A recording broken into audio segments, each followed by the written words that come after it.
royaliste provençal est honoré de vous accueillir ce soir.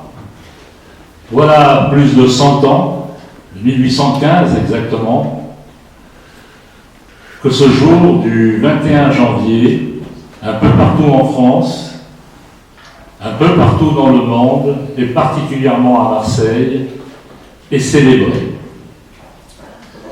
Est célébré et commémoré.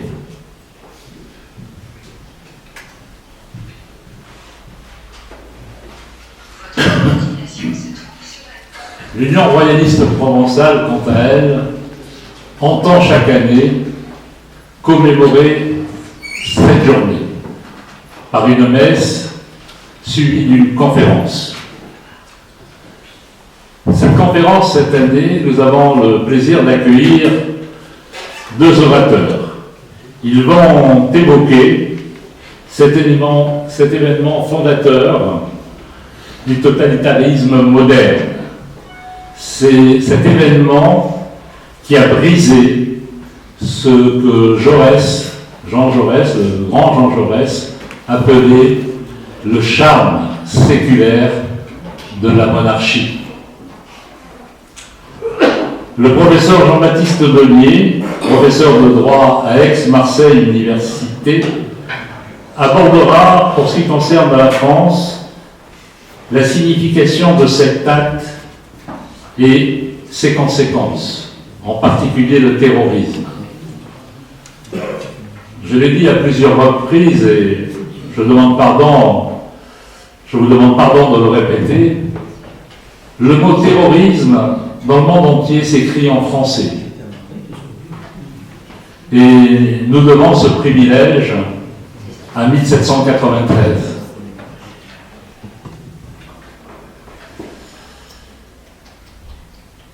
Ensuite, M. Fedorovski présentera,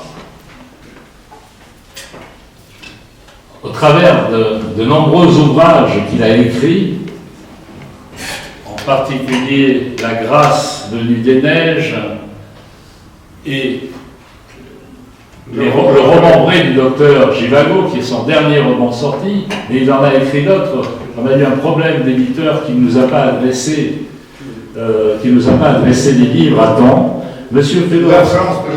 La France d'aujourd'hui, c'est l'Union soviétique. Vous voyez, vous avez déjà un échantillon. Vous avez déjà un échantillon de ce qui va être dit. Monsieur Fedorovski, on ne va pas le présenter, il s'est présenté lui-même d'ailleurs. Hein. Il est souvent invité dans les radios, la presse, la télévision, pour toutes les fois qu'il y a où la Russie est concernée par l'actualité. Monsieur Fedorovski nous parlera également, je pense, de ce qu'a été la révolution en Russie et de son aspect sanguinaire et génocidaire. Cette révolution qui s'est inspirée directement de la Révolution française, qui était en quelque sorte la matrice de toutes les révolutions. Monsieur Solzhenitsyn, de passage en Vendée, lors d'une inauguration d'un monument à la gloire des morts vendéens, rappelait que sa mère, qui parlait très bien le français, lui racontait les guerres de Vendée quand il était petit. Voici, l'Union royaliste provençale, donc, s'honore de recevoir tous ces talents. L'Union royaliste provençale, je vous le rappelle, c'est l'Action française à Marseille et en Provence. L'Union royaliste provençale, durant plusieurs années, s'est manifestée par plusieurs activités. Les rassemblements de Montmajour, des Baux, qui ont réuni plusieurs personnes. Elle s'est manifestée par l'édition d'un certain nombre de revues. La revue Je suis français, le journal Je suis français. Et par l'organisation tout au long de l'année de plusieurs conférences qui arrivent à réunir plusieurs talents. Aujourd'hui, l'Union royaliste provençale publie un blog qui s'appelle Je suis français, où vous pourrez réécouter la conférence de M. Fedorovski.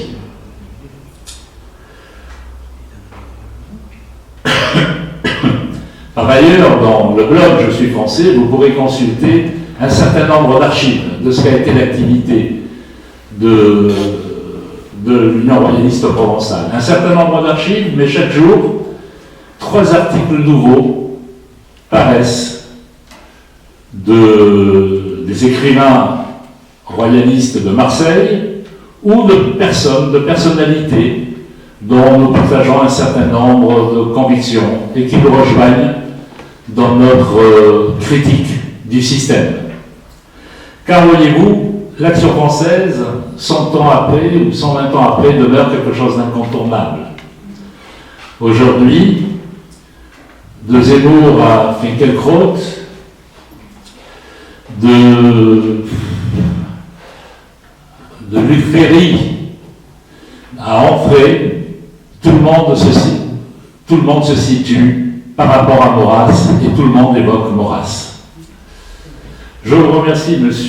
Fedorovski, je vous remercie, M. Jean-Baptiste Denier, et si vous voulez bien, nous allons commencer par Jean-Baptiste Denier, qui va nous parler de l'impact français, de la signification française de la Révolution. Merci, mesdames, mademoiselles, messieurs, chers amis. Je dois d'abord vous rassurer, je ne vais pas vous faire patienter trop longtemps avant d'entendre M. Fedorovski. Je vais m'efforcer d'être bref. Ce que je vais vous présenter ce soir ne sera qu'une préface, et les meilleures préfaces sont les plus courtes. Donc, vous n'aurez pas à attendre trop longtemps, ce pourquoi vous êtes quand même principalement venus. Alors, s'il a paru opportun quand même de tirer les enseignements, les leçons au fond de la mort du roi au regard de notre histoire française, c'est parce qu'il y a dans cette mort, et bien justement, quelque chose, une richesse finalement, une richesse parfois paradoxale, mais qu'on n'a jamais fini finalement d'explorer,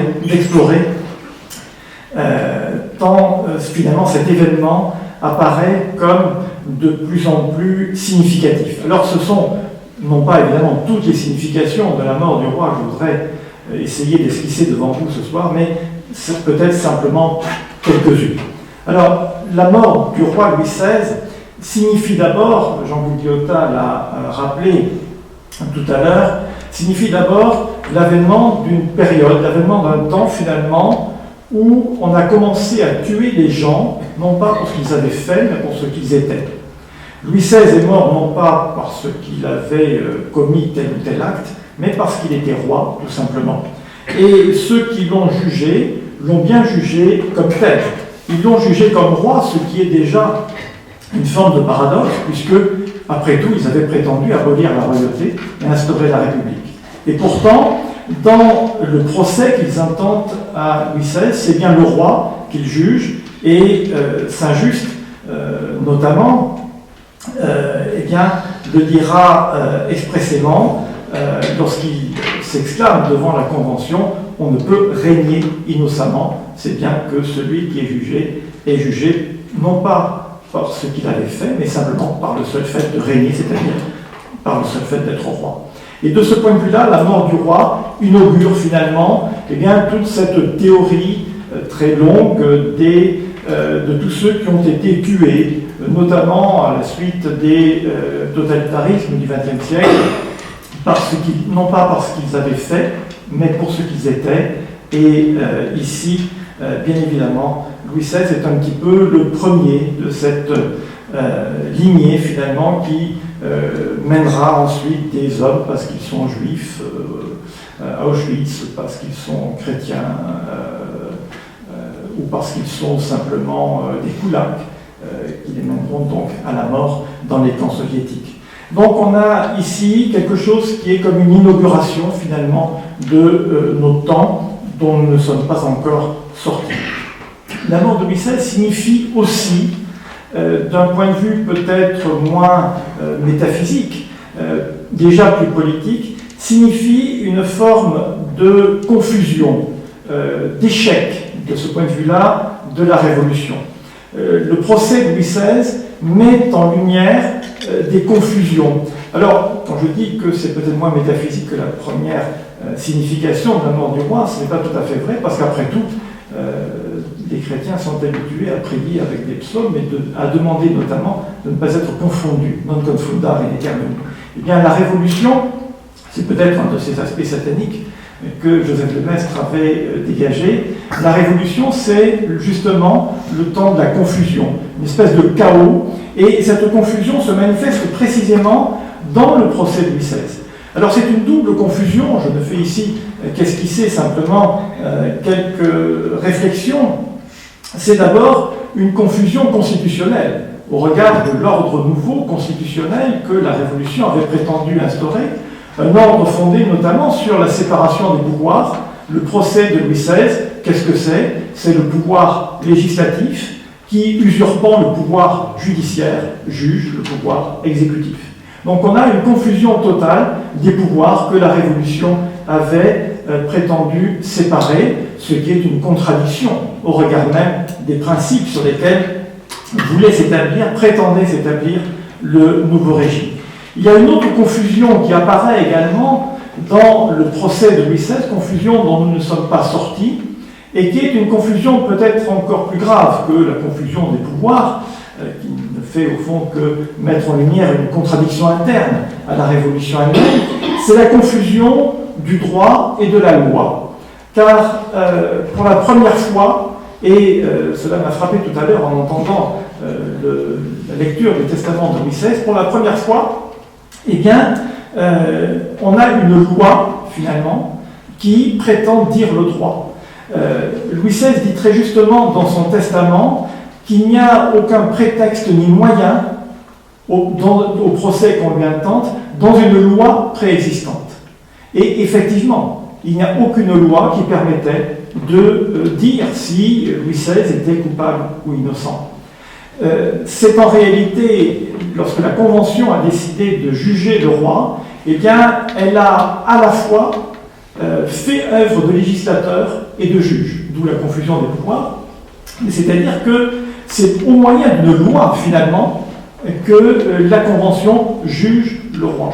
Elle dit le droit en édictant la loi. Et là encore, Saint-Just le dit assez clairement lorsqu'il évoque, au cours du procès de Louis XVI, la loi qui n'est point encore faite et qui va justifier justement la mort du roi. Autrement dit, on a ici une confusion dont nous ne sommes pas encore sortis, qui assigne finalement le droit à ce qui est simplement la volonté du législateur.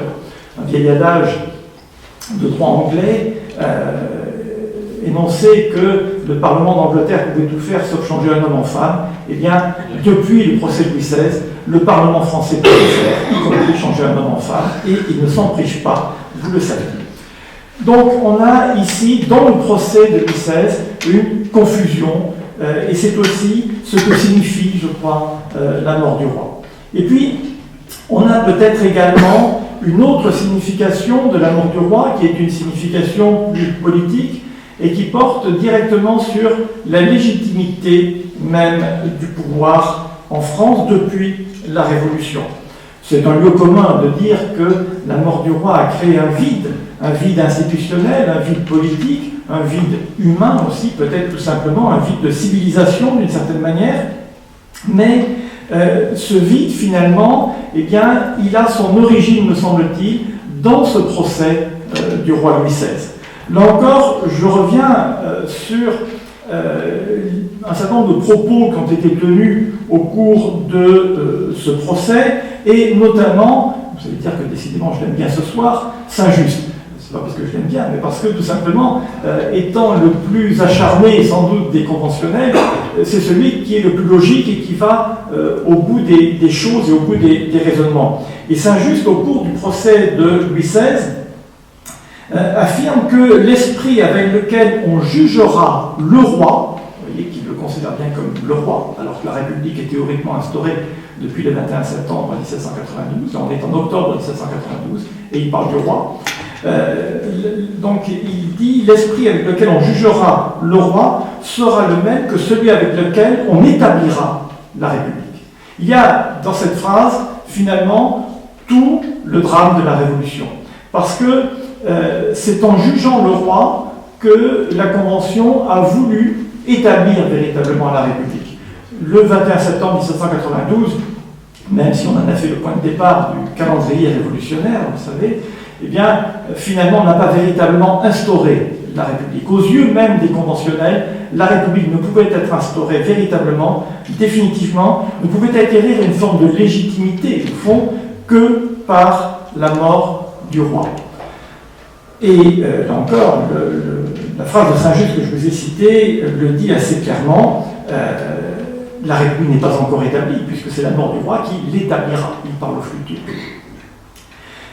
Or, il se trouve que eh bien, cette volonté qui était au cœur du procès intenté à Louis XVI, cette volonté a échoué. Elle a échoué, et de l'aveu même d'ailleurs des révolutionnaires.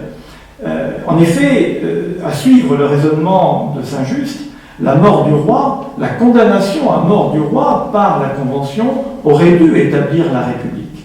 Mais si la République avait été établie le 21 janvier 1793, eh bien il y a normalement, et elle aurait dû finalement se contenter, si j'ose dire, de cet établissement d'un régime nouveau.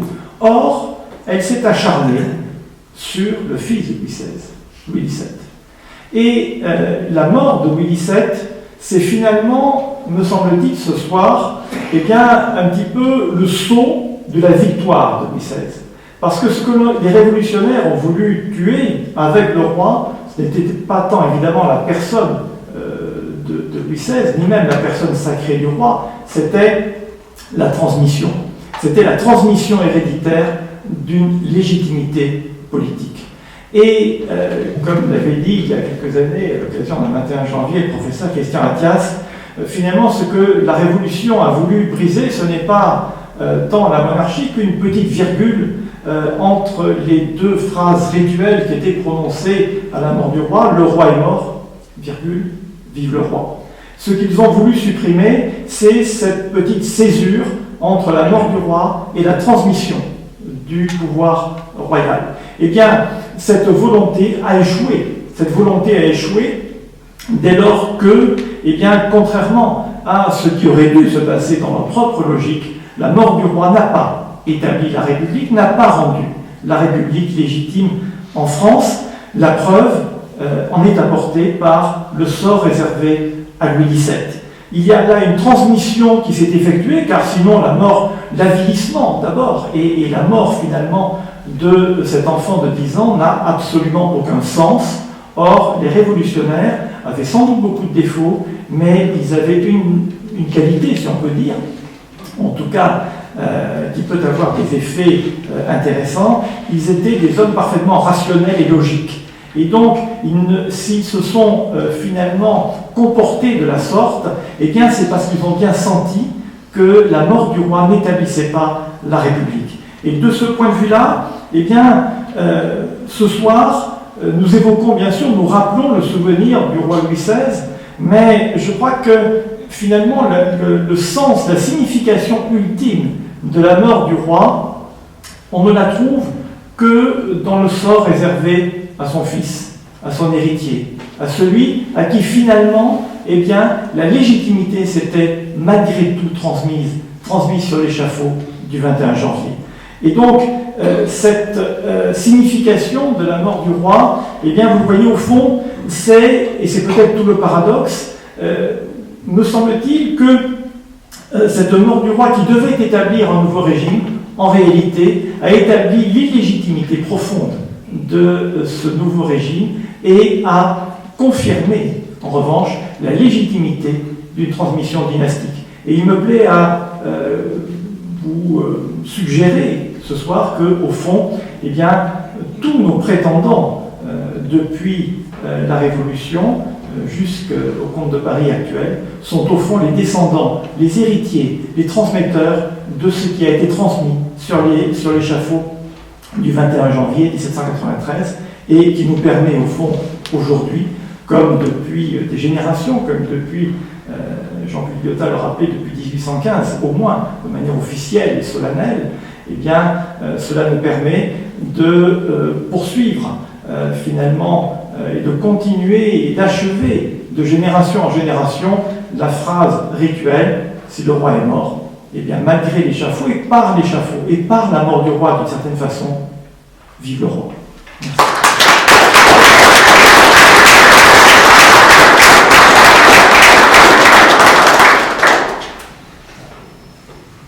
Mesdames et messieurs, merci d'être là et pour me pardonner mon accent. Je suis fier d'être là parce que c'est vrai qu'il y a beaucoup de choses qui nous unissent. Il y a les différences aussi, pour vous dire la vérité. Évidemment, le grand débat intellectuel aussi spirituel des Russes reste ces journées fatidiques quand ils ont tué leur tsar. Les révolutionnaires ont tué leur tsar, Yekaterinbourg, la maison Ipatiev. Et le tsar, vous avez tué un garçon, là c'était un garçon, et des filles de tsar qui ont été tuées, et évidemment toute la famille du dernier tsar de la Russie.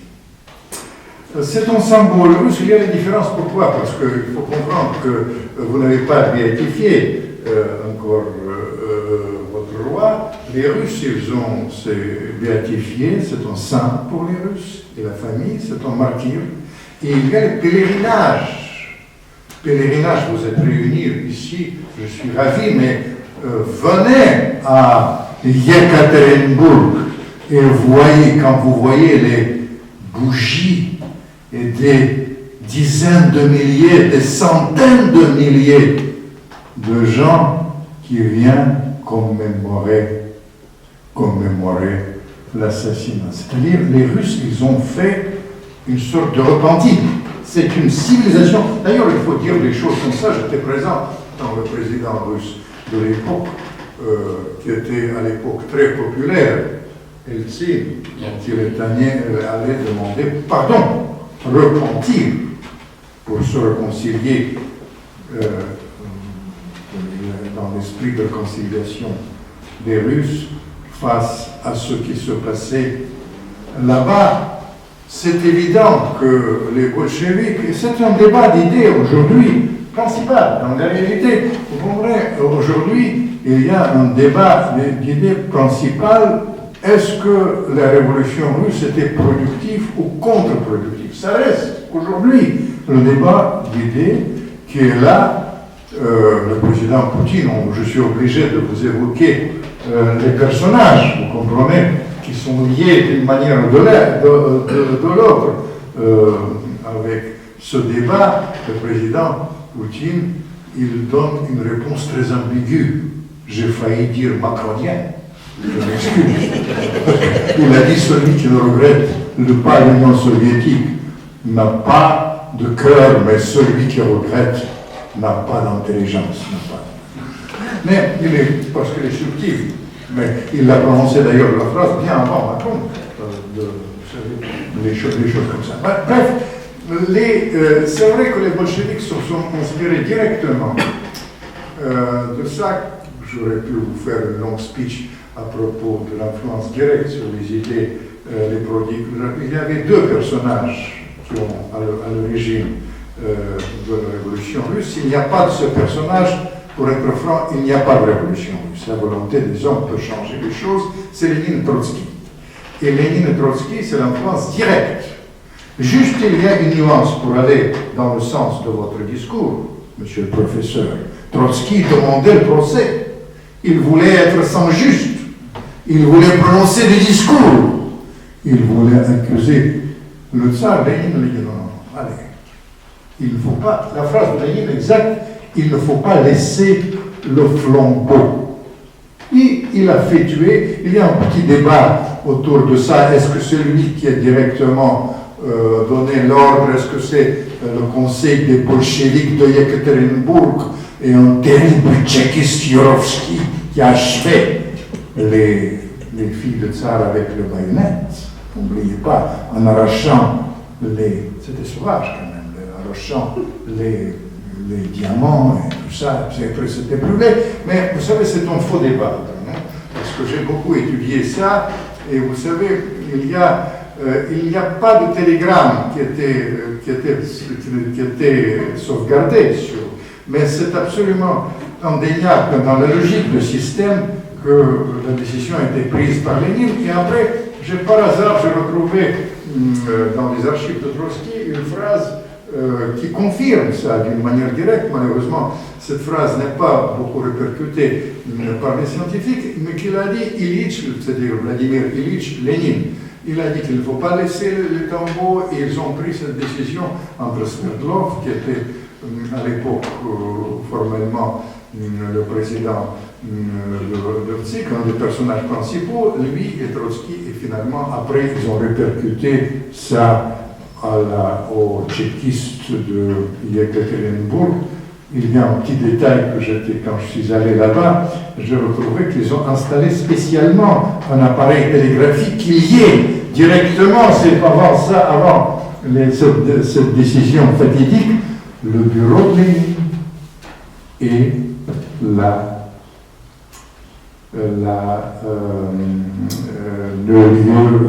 le conseil de députés du peuple de Yekaterinbourg et le terrible tchéquiste Yurovsky. Ça, c'est la première idée. Deuxième idée, ça c'est beaucoup plus grave, et ça c'est lié avec ce que je fais. Je viens de publier ce 45e, je crois, livre sur le phénomène des ballets russes. Les ballets russes, vous savez, c'est pas du tout la danse, c'est le symbiose.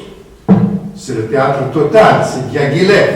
Mais surtout, c'est un symbole d'une période qui a un lien direct avec ce que je vous dis aujourd'hui, parce que vous savez, je considère que le début du XXe siècle, c'était un développement absolument extraordinaire de la Russie. Les faits sont là. Les taux de croissance de l'industrie de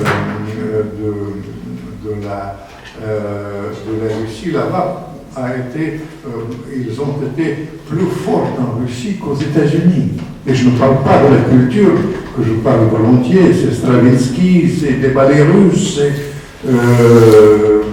tout ce siècle de poètes extraordinaires. Vous avez mentionné, Monsieur le Président, Solzhenitsyn, mais je tiens à rajouter, parce que je viens souvent en Vendée, et les Russes viennent en Vendée en pèlerinage. Il y a une des plus grandes poétesses que la Terre a connue, qui a une souffrance terrible, Marina Tsvetaeva, qui est allée spécifiquement, et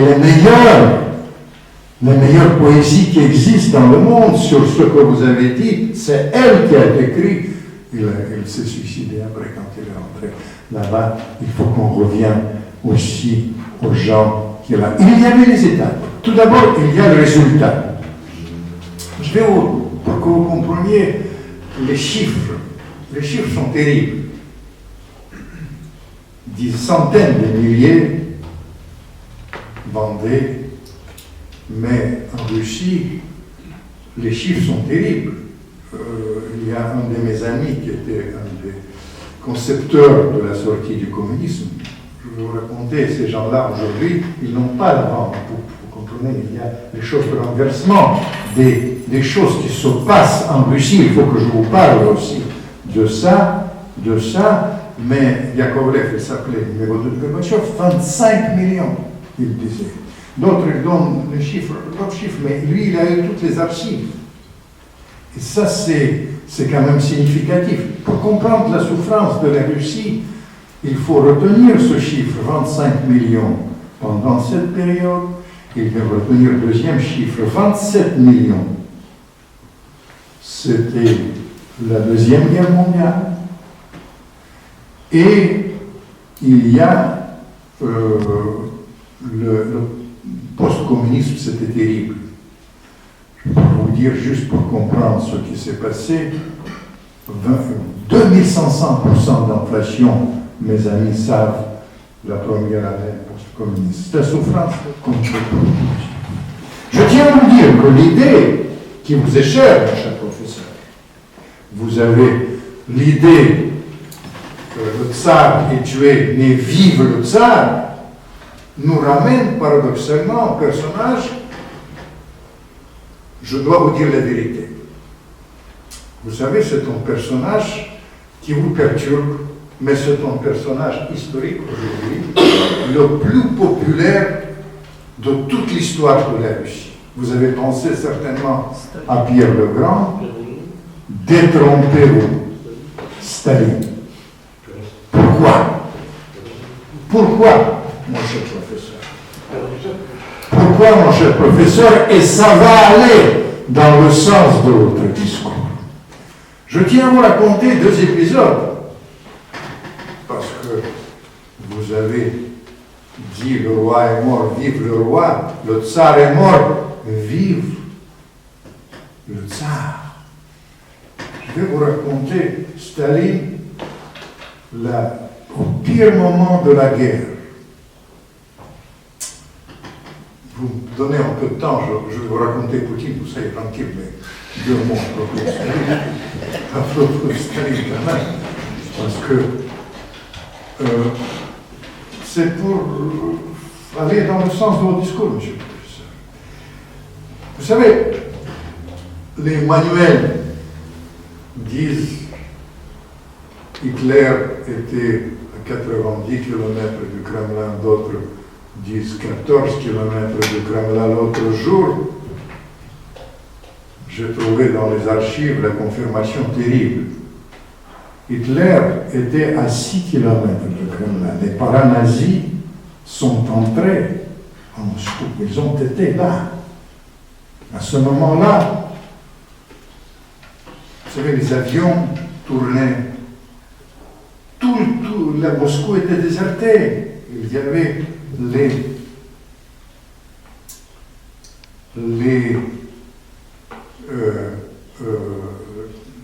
bandits qui prenaient les édifices étatiques. Tout était prêt puisque Moscou était miné, ils ont pensé. Tous les dirigeants sont partis. À ce moment-là, Staline n'était pas vraiment porté beaucoup sur les femmes, mais il a eu quand même une sorte de gouvernante à côté de lui, qui était aussi sa maîtresse, une russe de 22 ans. Personne ne la connaît puisqu'elle n'a pas donné les interviews. Il s'appelait Valechka Istomin. Et à ce moment-là, pour aller dans votre sens, ils ont été. Kremlin était camouflé. Il n'y avait pas de. Tout était caché parce que les avions ont été là. Hitler est à 6 km du Kremlin et Staline est seul avec elle. Et elle prononce une phrase qui va vous plaire, monsieur le professeur. Parce que, à ce moment-là, il dit la Russie a besoin d'un tsar. Vous comprenez? À ce moment-là. C'est étonnant. Et après, il lui demande, vous savez, il faut partir, Valentine.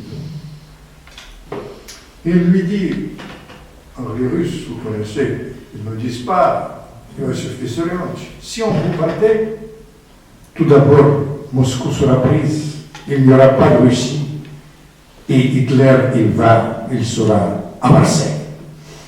Il sera Dortmund. Ce qui est vrai. Il l'écoute, et vous savez ce qui nous réunit aujourd'hui. Il a dit la Russie a besoin d'un tsar, la Russie a besoin d'un fétiche. C'est bon, il sort, tout le monde pense qu'il va partir, il y a un train sur la quai de Kursk. Il y a une tempête de neige, il marche longtemps. Il y a en général, alors, à l'époque, comme aujourd'hui, ils disent, camarade Staline, vous allez partir. Il a dit, vous avez des pelles? Oui.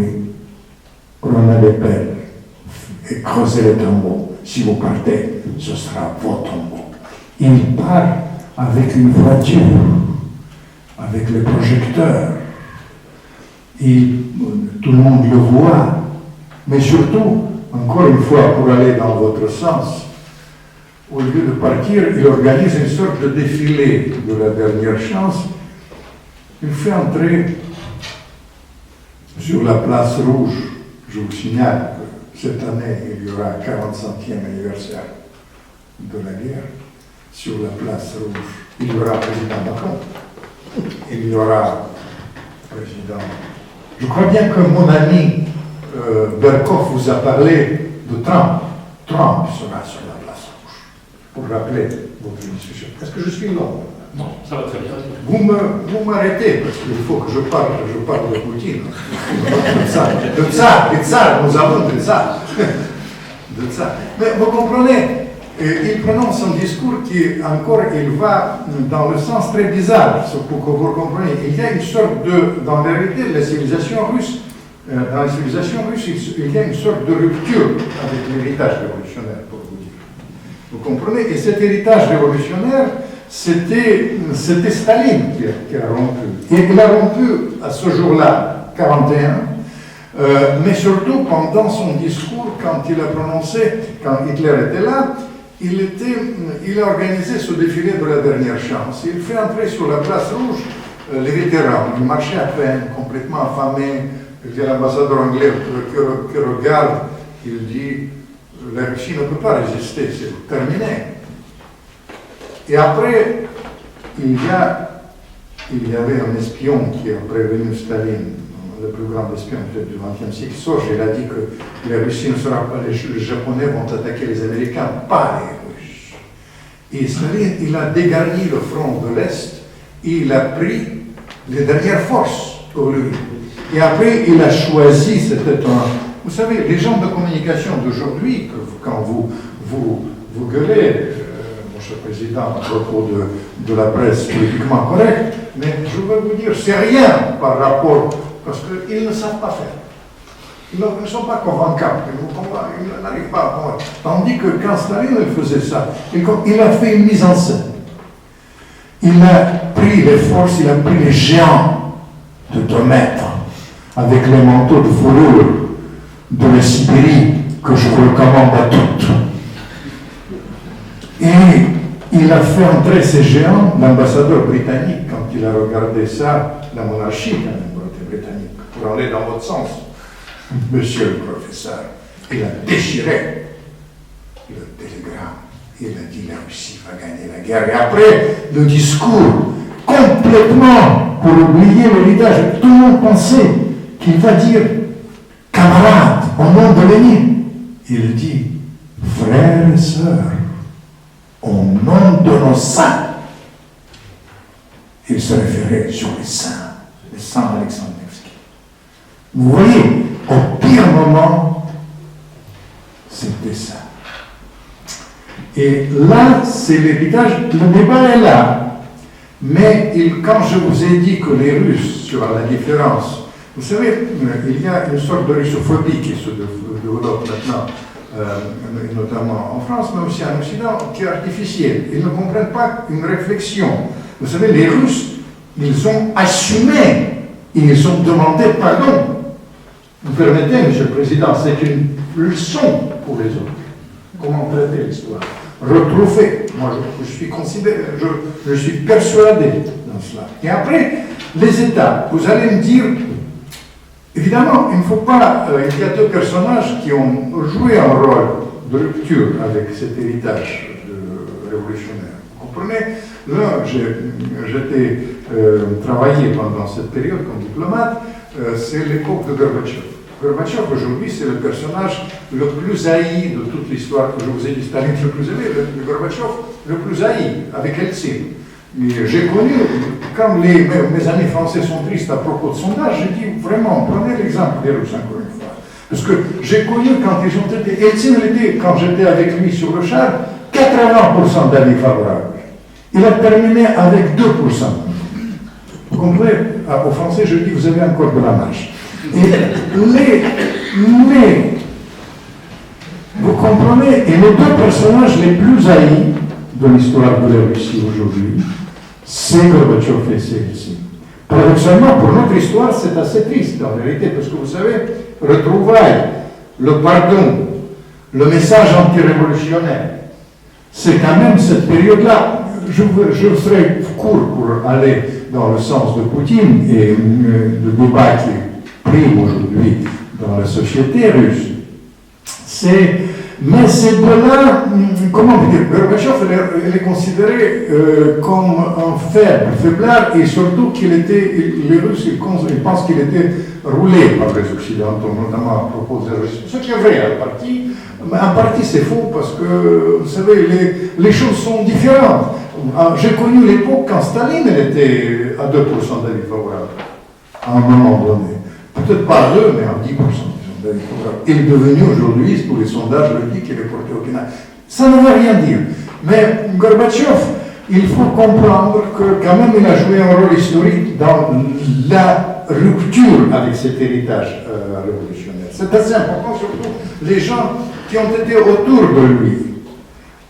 Parce que un des plus grands anticommunistes, et pour vous dire, qui a fait une réflexion, vous auriez, il aurait pu structurer dans votre sens complètement les choses. C'est Yakovlev qui a dit, c'est le numéro de Gorbatchev, qui a dit toutes ces choses-là. Et surtout, il a fait tout un livre sur le parallèle entre la mentalité des bolcheviks, entre les méthodes de bolcheviks et la Révolution française et la Révolution les sources. Ça, c'était un académicien et un grand scientifique, mais c'est surtout ils ont joué aussi, il faut comprendre que cette histoire de la fin du communisme, c'est le fruit de la volonté de quelques-uns. C'est aussi lié avec aussi le changement dans la tête. Par exemple, le docteur Zhivago, quand je parle, c'était un facteur assez important d'un changement dans la tête des Russes. Les Russes ont été restés spirituels, ils voulaient renouer avec l'histoire de la Russie, et c'est pour ça qu'ils ont bénéficié de ça. Mais au-delà de ça, quand même, c'est le produit du hasard. Je vais vous dire comment ça s'est passé réellement. Vous serez étonnés, parce que c'est le hasard, vraiment, ça ne devait pas se passer comme ça. Vous comprenez, 19, quand les deux, Gorbatchev est arrêté le 19 août 91.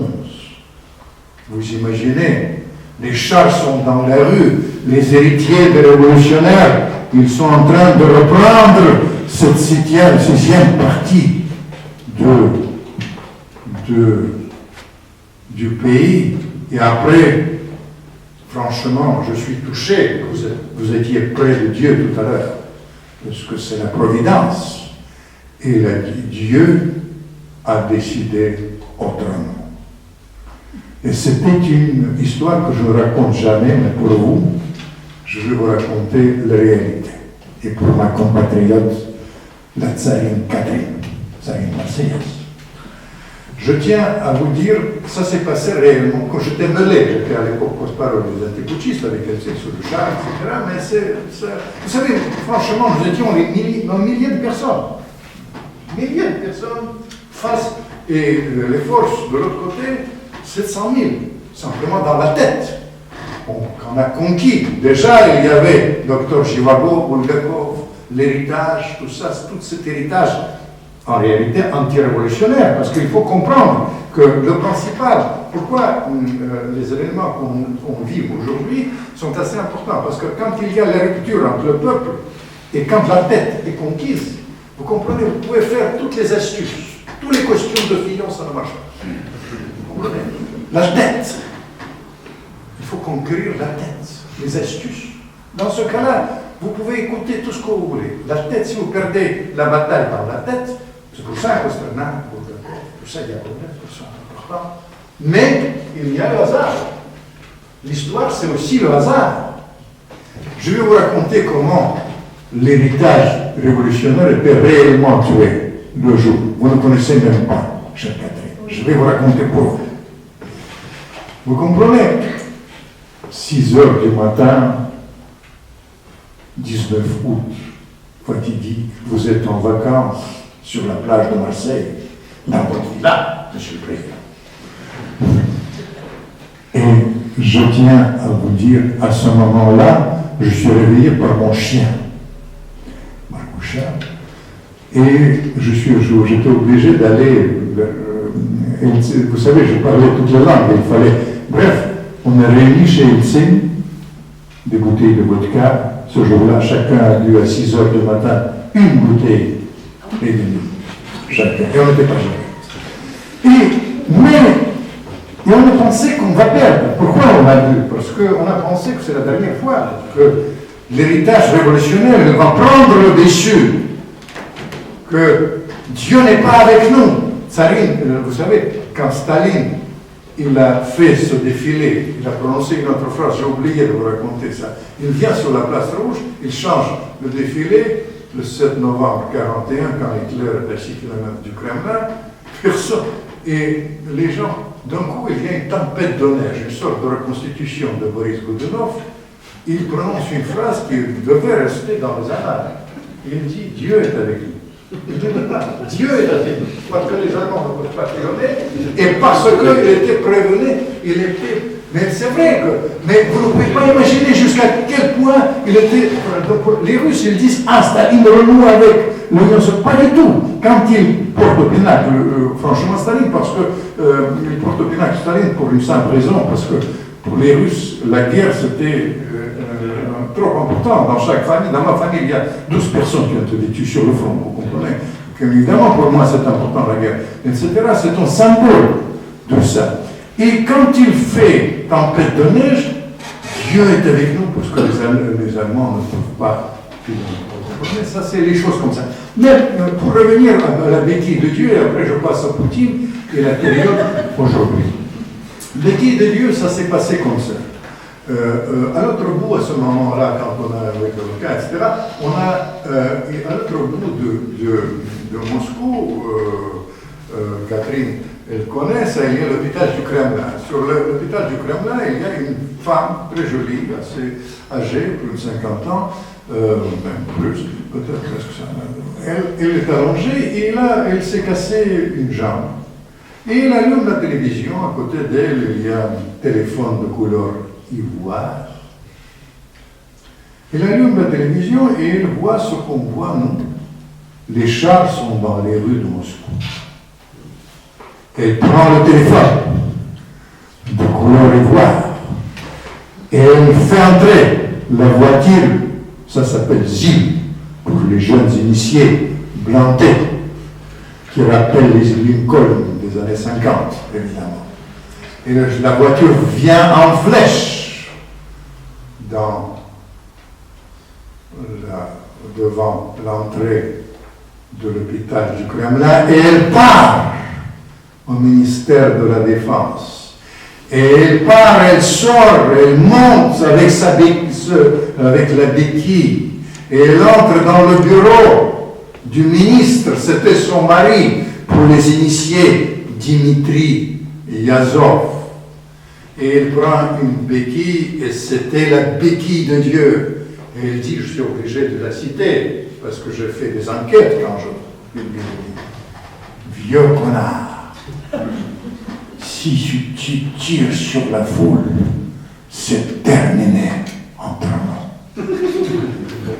C'est la phrase historique, c'est la vraie histoire que je vous raconte. Détrompez-vous, ça on l'appelle direct.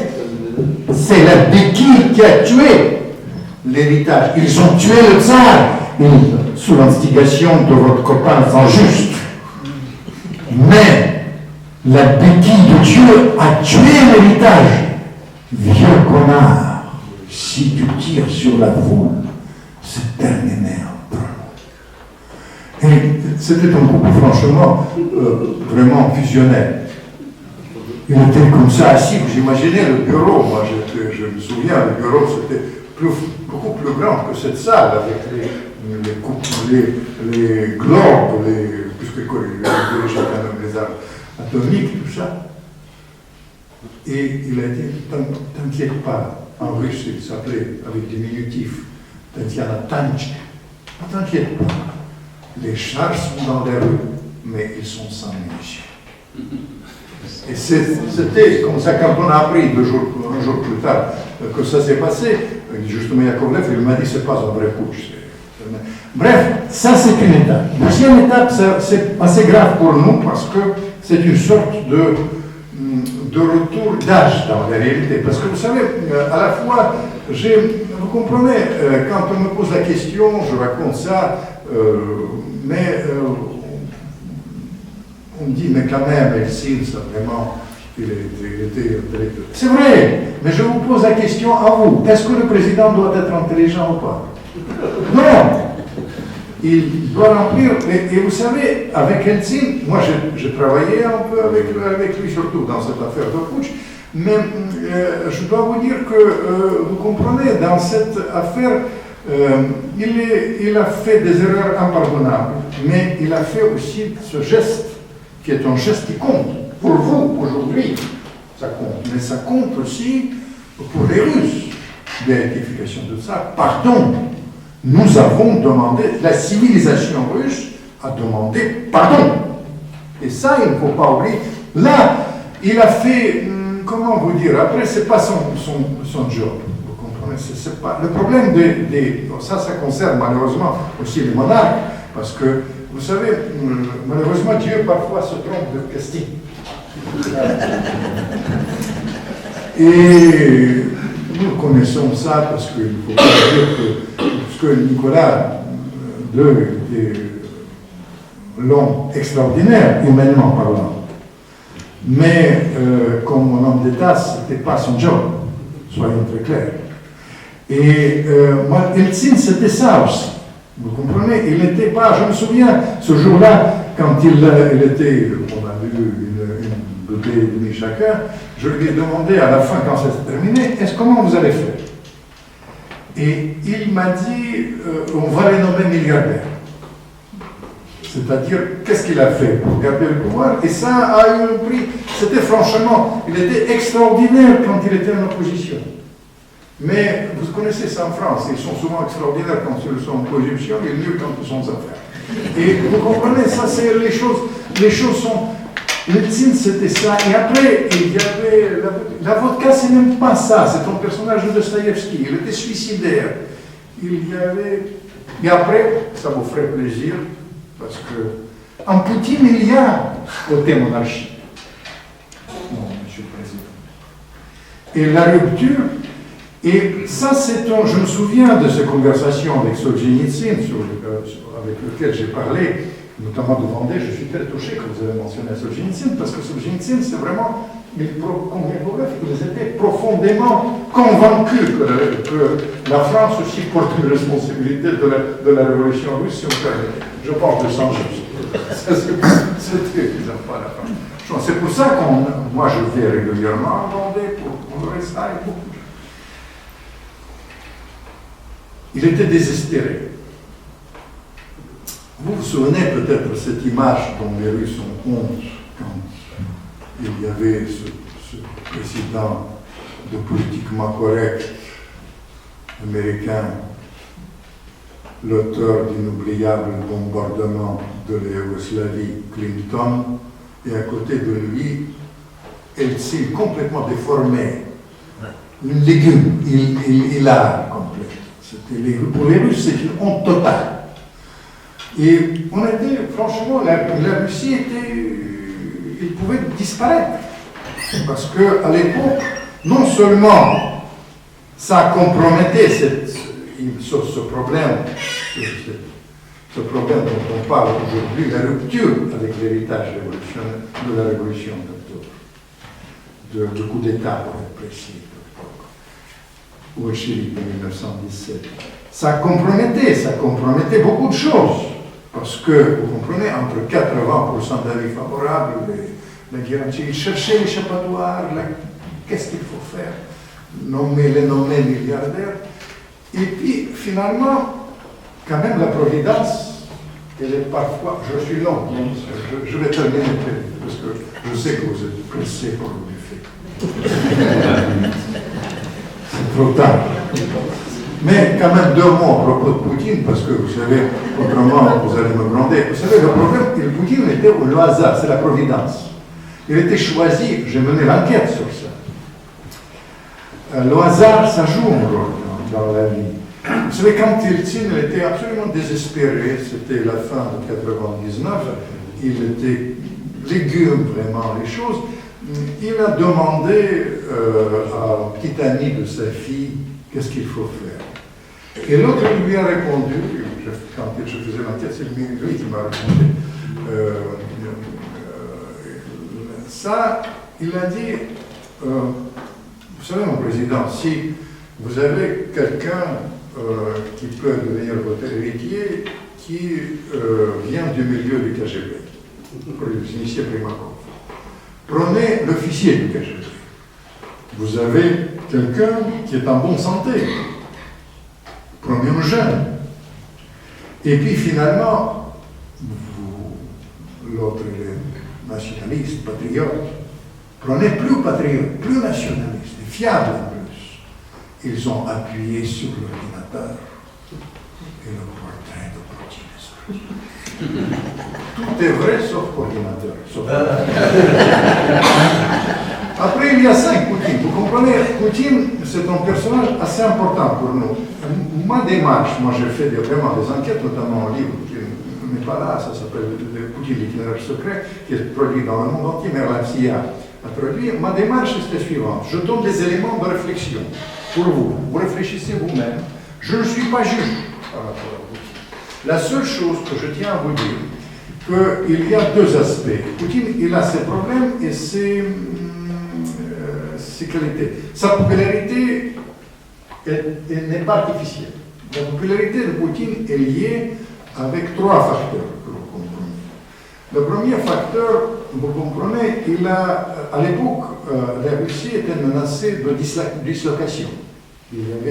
Quand Eltsine, il m'a dit on va nommer un milliardaire, ces milliardaires, ils ont volé la Russie, vous ne pouvez pas imaginer, avec la complicité des banques occidentales, 120 milliards de dollars sortaient illégalement de la Russie, c'est une chose, c'est le vol du siècle, c'est pas le vol du siècle, c'est le vol sans précédent, les fortunes. Je connais plein de gens qui devenaient, vous connaissez ça, en quelques semaines, ils devenaient milliardaires, pas parce qu'ils étaient travaillés mieux, parce qu'ils étaient copains d'Eltsine, ils leur refaisaient les bras en bas vraiment bradant les grands. Et ils devenaient après. Mais tout ça, ça a un compte. Et tout ça, la Russie était déchirée. C'était là, au moment quand il est arrivé au pouvoir. Et là, il a arrêté ce processus. Il a arrêté ce processus doublement. Tout d'abord, vous savez, il était élu, vous avez compris, il était choisi comme une marionnette. Et il est devenu marionnettiste. Marionnettiste en quelques semaines. Parce que le Kremlin a sa logique. Tout d'abord, les gens qui l'ont choisi, il y a 20 personnes qui à l'époque partageaient le gâteau, plus de 50% de l'industrie, de l'économie russe. Il les a réunis.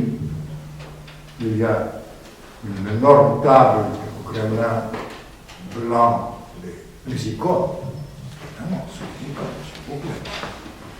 Et il a tenu le discours, j'ai interviewé sur 18 personnes. Ils m'ont confirmé, ça c'est la même version.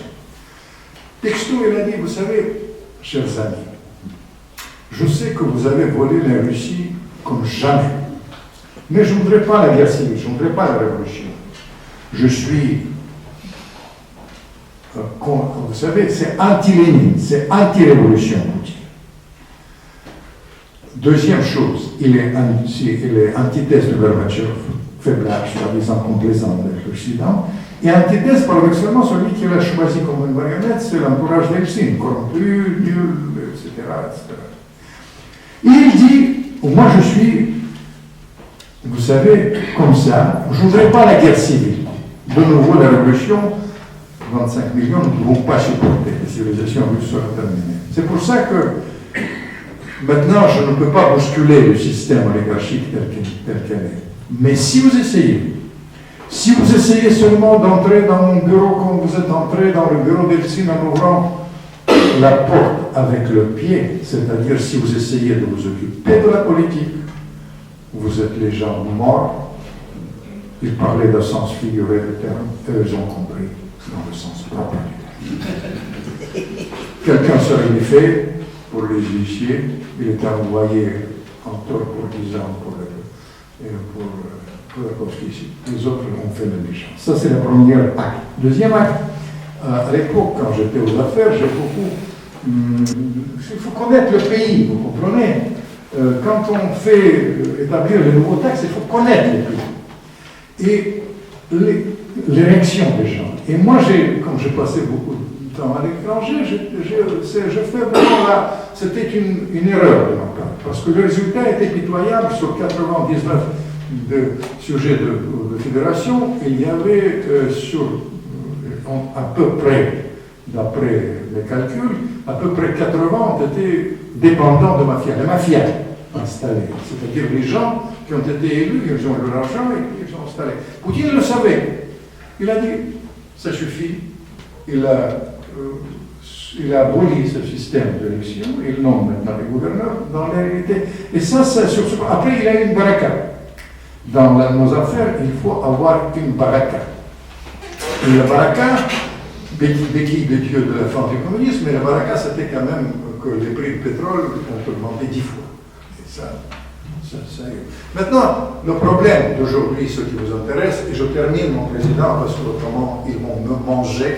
Je termine. Le problème maintenant que Poutine, il est assez habile, je vous dis marionnettiste. Avec ces changements constitutionnels, dans la réalité, il a choisi déjà son héritier. Ce sera lui-même. Parce que il ne va pas garder, évidemment vulgairement, comme il a fait l'échange au Premier ministre, le système. Non, il ne faut pas faire ça. Mais quand je vous dis l'héritier, parce que le problème de la fragilité du système russe, et c'est pour ça que ça va dans l'autre sens, c'est un système éminemment monarchique. Parce que, simplement, c'est une monarchie élective, dans la réalité, pour vous dire. Et quand il y a ce système monarchique, on peut, parfois, j'utilise ce terme au tsar, mais ça ne veut rien dire. Simplement, l'aspect monarchique qui est au centre du système, et ce système est basé sur lui. Vous enlevez Poutine, le système s'écroule. Et les gens, aujourd'hui, les gens ne ressentent pas, surtout la presse qui vous raconte n'importe quoi, ne sait pas qu'il y a une sorte de consensus aujourd'hui dans l'élite. Et même dans le peuple, les gens ne veulent pas que Poutine parte de ce système. C'est pas du tout seulement l'habilité de Poutine qu'il change la constitution, etc. Le problème, c'est que vous comprenez, l'alternative, ils ne veulent pas répéter les années qu'on a vécues, 80, quand il y avait 2500% de l'inflation. Et évidemment, le changement constitutionnel, création du Conseil d'État, le changement des pouvoirs entre le président, le Parlement, etc., crée un système quand il peut, par exemple, prendre le président de la Conseil d'État, et il sera au centre du système et il va gérer la période de transition. Parce que les Russes, la faille du Kremlin, du système du Kremlin, que quand le chef monarque saute, dans ce cas-là, c'est un bordel, si on permettait le mot français. Et ça, c'est les choses, et là, les Russes ne veulent pas. Ça, c'est un problème de système de Poutine, que tout est basé sur lui. Et là, il essaie de trouver la solution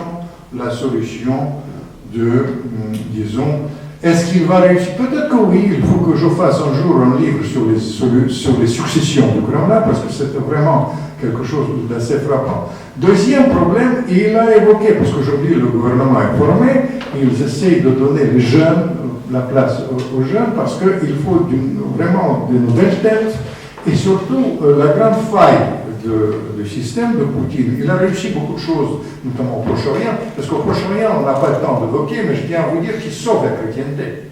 Parce qu'il n'y a pas de Poutine au Proche-Orient. Je vous signale que d'abord les chrétiens sont tués, et d'autre part, je vous signale que Al-Qaïda est à Damas, et dans ce cas-là, les répercussions sont terribles. Et Al-Qaïda, c'est à 600 km pour la Russie, mais aussi pour la France. Je me souviens, quand il était furieux à propos de la Libye, furieux. Mais il a dit, la Libye, c'est leur problème. La Libye, c'est loin. Ils veulent les migrants ici, tant pis. Mais Damas, c'est à 600 km.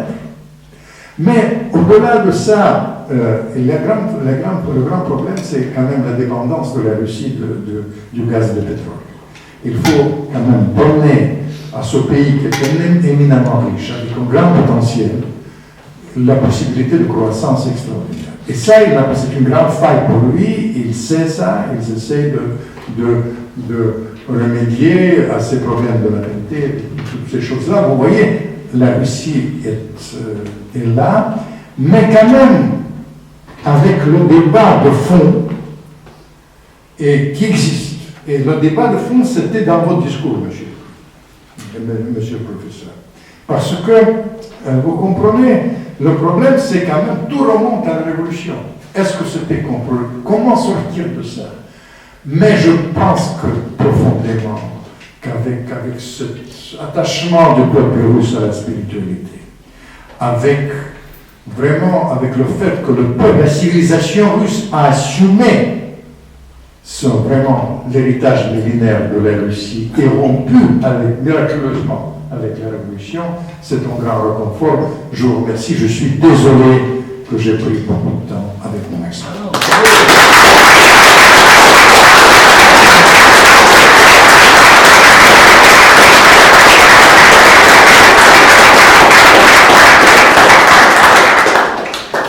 Je vous remercie. Je pense que l'intensité des applaudissements exprime bien le sentiment de la salle. Alors, juste 10 minutes de questions. Oui, des questions courtes. Oui, question très courte. Il y a deux mots qui me frappent dans votre exposé. C'est réconciliation et assumer.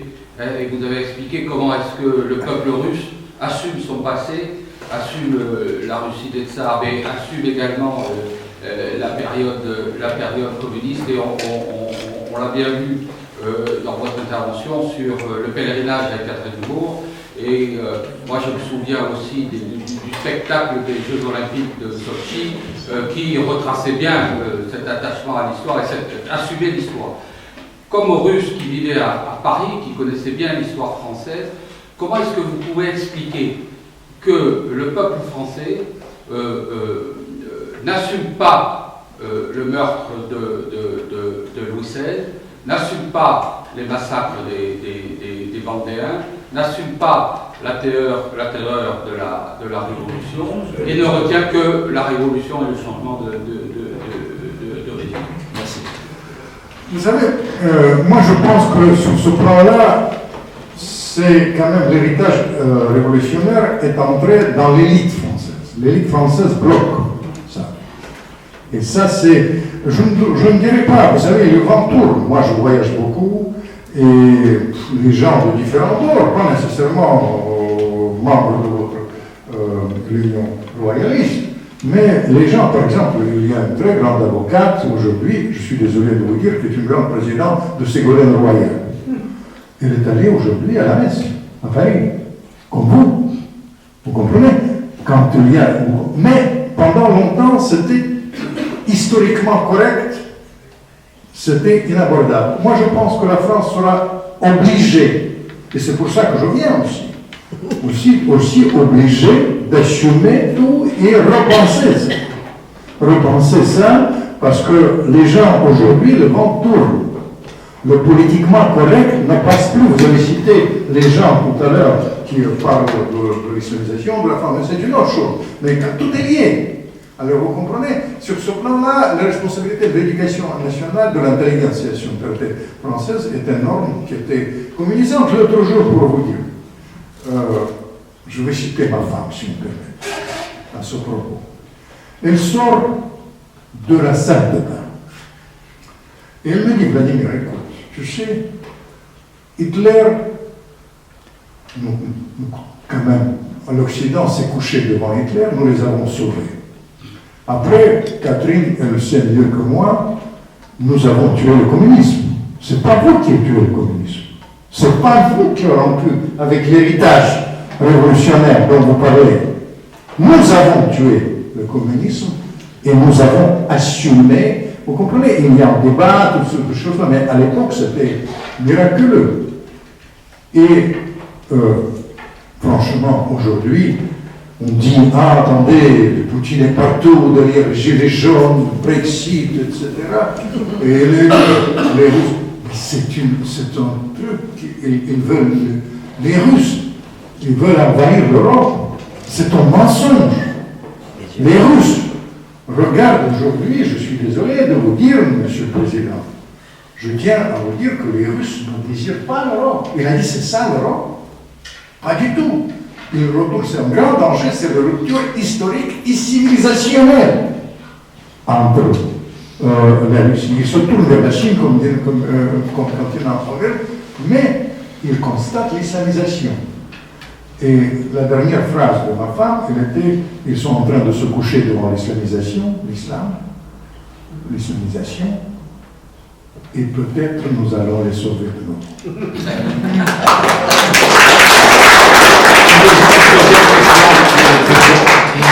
Une deuxième question très courte. Oui, ensuite. Deux questions. Allez, deux questions. Allez-y, monsieur. Oui. Tellement de choses sur lesquelles je voulais revenir par votre intervention. Je vous parler plus fort. Dans votre intervention, il y a une chose que je retiens, c'est quand vous parlez de cette rupture qu'il y a actuellement par rapport à l'éducation qu'on a pu avoir, par rapport à ce que l'éducation nationale a pu nous transmettre jusqu'à aujourd'hui. Effectivement, il y a une rupture.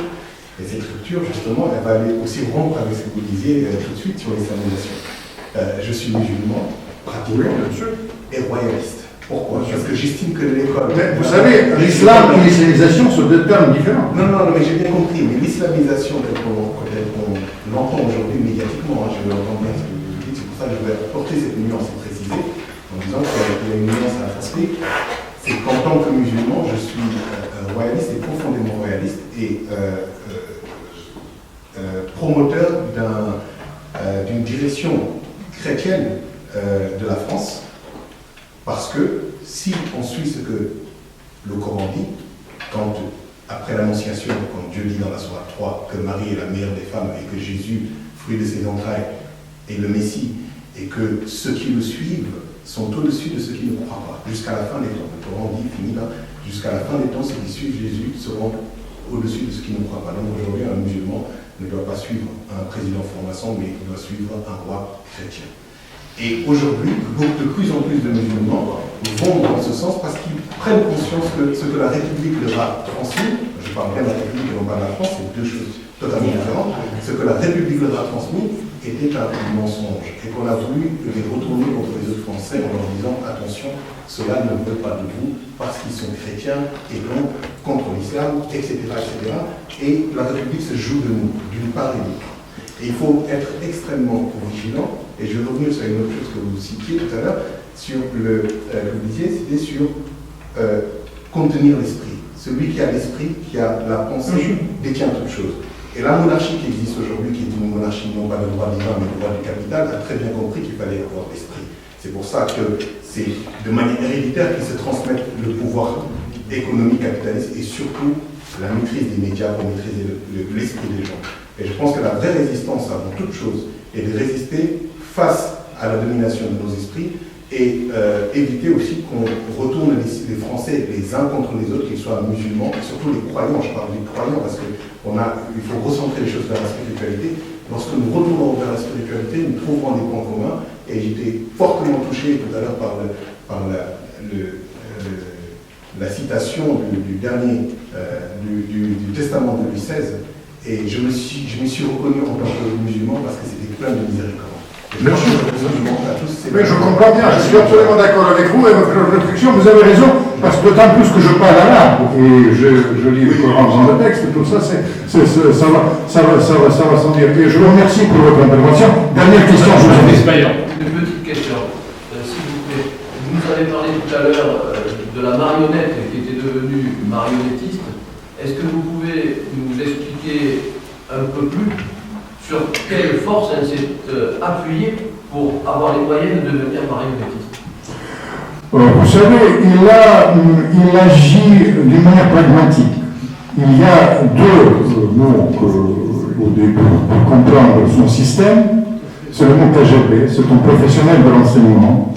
Et ça ne veut rien dire que KGB, comme Bush et le TCA, tout ça, Simplement, il s'est appuyé d'une manière directe sur les forces, sur les services spéciaux.